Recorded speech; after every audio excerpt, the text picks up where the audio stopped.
Friends, आज हम करेंगे चंद्रगुप्त मौर्य की उपलब्धियाँ।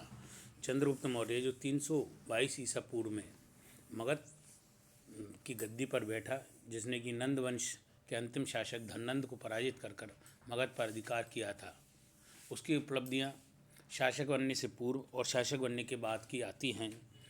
शासक बनने से पूर्व की उपलब्धियों में पहले उसने मगध पर अधिकार किया या सीमांत प्रदेशों को जीता, इस बारे में विद्वानों में मतभेद है। महावंश, टीका, बौद्ध ग्रंथ एवं जैन ग्रंथों के अनुसार जो उदाहरण हमें उसमें मिलते हैं, उनके अनुसार चंद्रगुप्त मौर्य ने पहले सीमांत प्रदेशों की विजय प्राप्त की। उसके पश्चात उसने नंद वंश पर अपना अधिकार किया।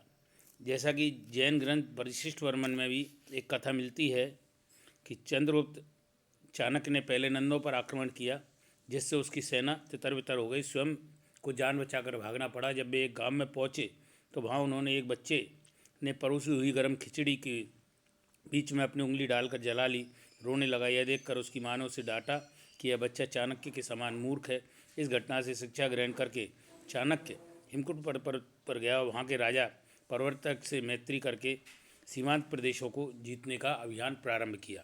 तो सबसे पहले पश्चिमोत्तर भारत में यूनानी के शासन का अंदर चंद्रगुप्त मौर्य की प्रथम महत्व उपलब्धि उसके द्वारा पश्चिमी भारत, पंजाब और सिंध के क्षेत्र में विदेशियों के शासन का अंत था। जस्टिन ने लिखा है, सिकंदर की मृत्यु के पश्चात उसके गवर्नरों को मारकर भारत को विदेशी दास्ता से मुक्त करने का श्रेय चंद्रगुप्त को है।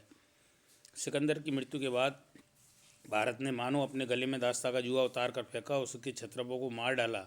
इस मुक्ति का जो सृष्टा था वो चंद्रगुप्त था। डॉक्टर राधा कुमुद मुखर्जी के अनुसार जस्टिन का यह उदाहरण इतिहास का एक महत्वपूर्ण अभिलेख है।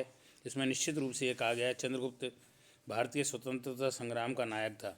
चंद्रगुप्त एवं चाणक्य ने पंजाब सिंध के विदेशी शासन का अंत किस प्रकार किया, जाहिर है इस कार्य के लिए उन्हें एक शक्तिशाली सेना की आवश्यकता पड़ी, तो उन्होंने शक्तिशाली सेना का गठन किया।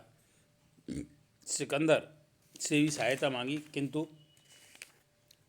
वह सहायता नहीं कर पाया। चंद्रगुप्त के मन में राजत्व का सम्मान पाने की आशा जागृत हुई। उसने चारों ओर के लुटेरों का गिरोह जमा करके भारत के तत्कालीन यूनानी शासकों का तख्ता पलट देने के लिए भड़काया। इस प्रकार उसने साथियों का ग्रहण करके इकट्ठा करके इस विदेशी शासक के जो सीमावर्ती राज्य थे उन पर अपना अधिकार स्थापित किया।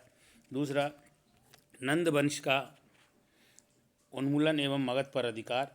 पंजाब एवं सिंध में यूनानी ने शासन का अंत कर पश्चिमोत्तर भारत पर चंद्रगुप्त मौर्य ने अपना अधिकार स्थापित कर लिया और इस प्रकार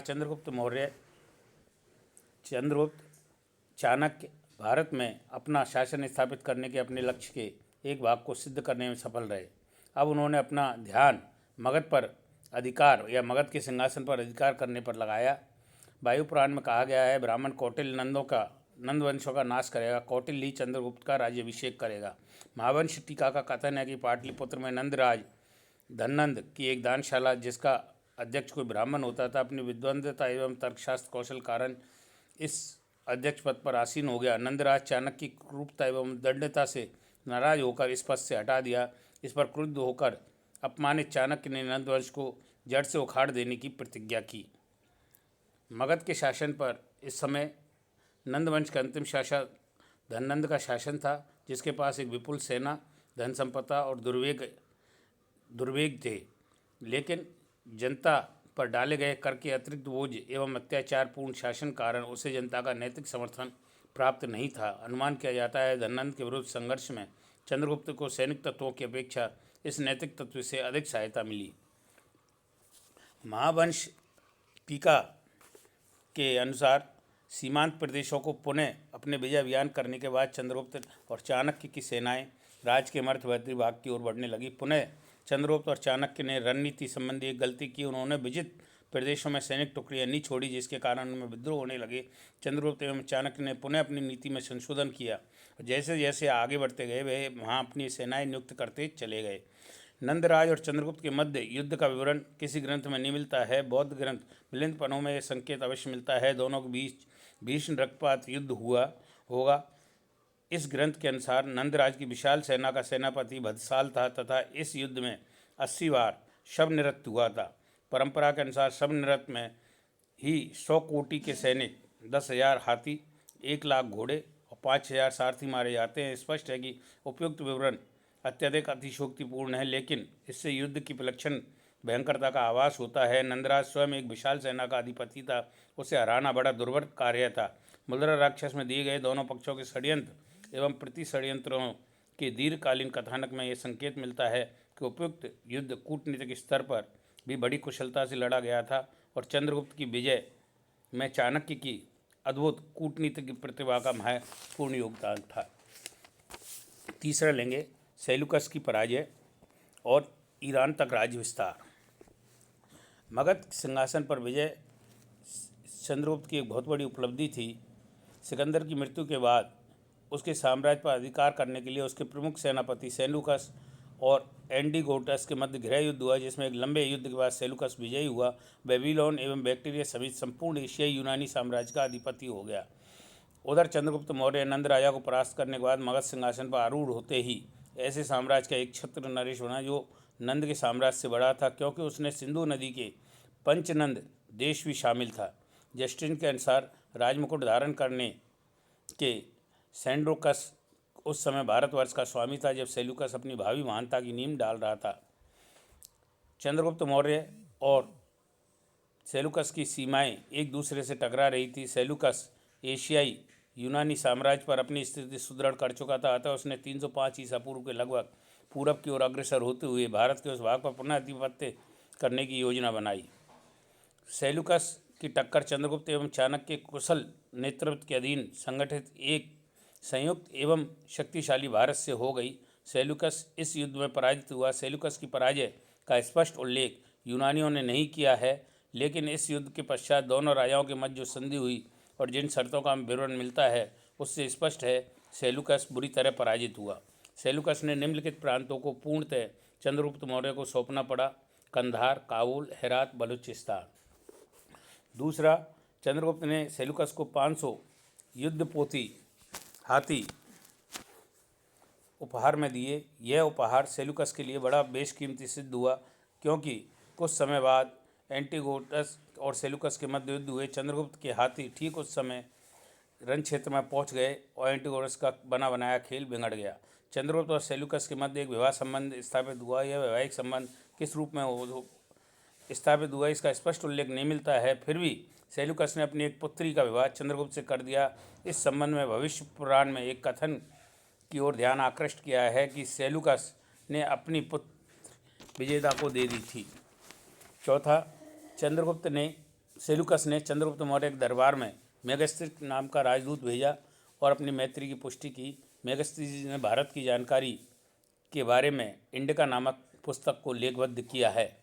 इस प्रकार चंद्रगुप्त और सेल्यूकस की विजय चंद्रगुप्त की सेल्यूकस पर विजय मौर्य साम्राज्य के लिए बड़ी लाभदायक सिद्ध हुई। राधा कुमुद मुखर्जी के अनुसार चंद्रगुप्त ने गौरव को चार चांद लगाए। Doctor R.C. मजूमदार के शब्दों में सेल्यूकस के ऊपर चंद्रगुप्त की इस विजय ने यह प्रदर्शित कर दिया कि बड़ी से बड़ी यूनानी सेनाएं जब उन्हें कुशल और अनुशासित भारतीय सेनाओं का सामना करना पड़ा तो निर्बल सिद्ध हुई। सेल्यूकस से मिले प्रदेशों के कारण पश्चिम की ओर चंद्रगुप्त मौर्य का साम्राज्य विशाल हिंदुकुश पर्वत और ईरान की सीमाओं तक पहुंच गया।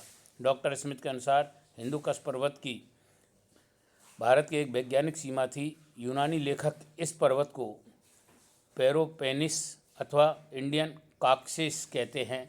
इस प्रकार चंद्रगुप्त ने उस वैज्ञानिक सीमा को प्राप्त कर लिया, जिसको प्राप्त करने के लिए अंग्रेज इतने वर्षों तक प्रयत्न करते रहे, जिसे किसी मुगल सम्राट पूरी तरह प्राप्त करने में असमर्थ रहे। पश्चिमी भारत की विजय। इस बात के ठोस प्रमाण हैं कि चंद्रगुप्त मौर्य के साम्राज्य का हिस्सा था। पश्चिमी भारत चंद्रगुप्त मौर्य के साम्राज्य का हिस्सा था। इस क्षेत्र की विजय स्वयं चंद्रगुप्त द्वारा की गई, क्योंकि उसके पूर्ववर्ती नंद राजाओं के अधीन सौराष्ट्र सहित पश्चिमी भारत का क्षेत्र नहीं था। शक महाक्षत्रप रुद्रदामन ने 150 ईस्वी के जूनागढ़ अभिलेख में स्पष्ट उल्लेख मिलता है कि इस क्षेत्र में चंद्रगुप्त मौर्य के राष्ट्रीय अर्थात राज्यपाल पुष्यगुप्त वैश्य ने सुदर्शन झील का निर्माण करवाया। इस अभिलेख में वर्णन किया गया है कि किस प्रकार उर्जियत पर्वत से नीचे बहने वाली स्वर्ण सिक्का, पलाशनी आदि नदियों पर मौर्य राजा चंद्रगुप्त का प्रांतीय शासक वैश्यवुष्क द्वारा बांध बनाकर इस पर्वत पर सुदर्शन झील बनवाई गई। इस अभिलेख में यह भी उल्लेख किया गया है कि अशोक के काल में उसके इस क्षेत्र के प्रांतीय शासक यवनराज तोशाक ने जलाशय से बहुत सी नहरें निकाली। इस प्रांत को अनर्थ और सुराष्ट्र का प्रांत कहा जाता है। उपयुक्त साक्ष्य से निश्चित है कि चंद्रगुप्त का अधिकार पश्चिम में सौराष्ट्र तक था। पश्चिमी भारत में चंद्रगुप्त मौर्य का राष्ट्र सौराष्ट्र से दक्षिणी में बहुत आगे तक विस्तृत था। इस तथ्य की जानकारी महाराष्ट्र प्रांत के थाना जिले में स्थित सपोरा नामक स्थल से प्राप्त अशोक के अभिलेख से होती है। अशोक ने अपने अभिलेखों में इस प्रदेश को जीतने का कोई दावा नहीं किया है, जिससे यह निष्कर्ष निकलता है इस क्षेत्र में चंद्रगुप्त मौर्य ने विजय प्राप्त की होगी और निकटवर्ती सौराष्ट्र प्रदेश पर अपना अधिकार स्थापित कर लिया होगा। अब लो दक्षिणी भारत की विजय। अभी एक मिनट। चंद्रगुप्त मौर्य ने दक्षिण को छोड़कर दक्षिणापथ के अधिकांश भागों को विजित कर लिया था। उसने मौर्य साम्राज्य का अंग बना लिया था। यह जानकारी अनेक स्रोतों से मिलती है, जिनमें यूनानी एवं भारतीय लोगों का सामान्य स्रोत है, अशोक के अभिलेख है एवं तमिल परंपरा है, जैन परंपरा भी है। इस प्रकार चंद्रगुप्त मौर्य ने दक्षिण पर विजय प्राप्त की। यदि उपयुक्त जैन परंपरा को विश्वसनीय मान लिया जाए तो यह स्वीकार करना पड़ेगा चंद्रगुप्त मौर्य अपने जीवन काल के अंतिम दिनों में इसी स्थान पर जाकर बसा होगा जो उसके साम्राज्य की सीमाओं में थे। इस प्रकार हमने चंद्रगुप्त मौर्य की उपलब्धियाँ पढ़ी। नमस्कार।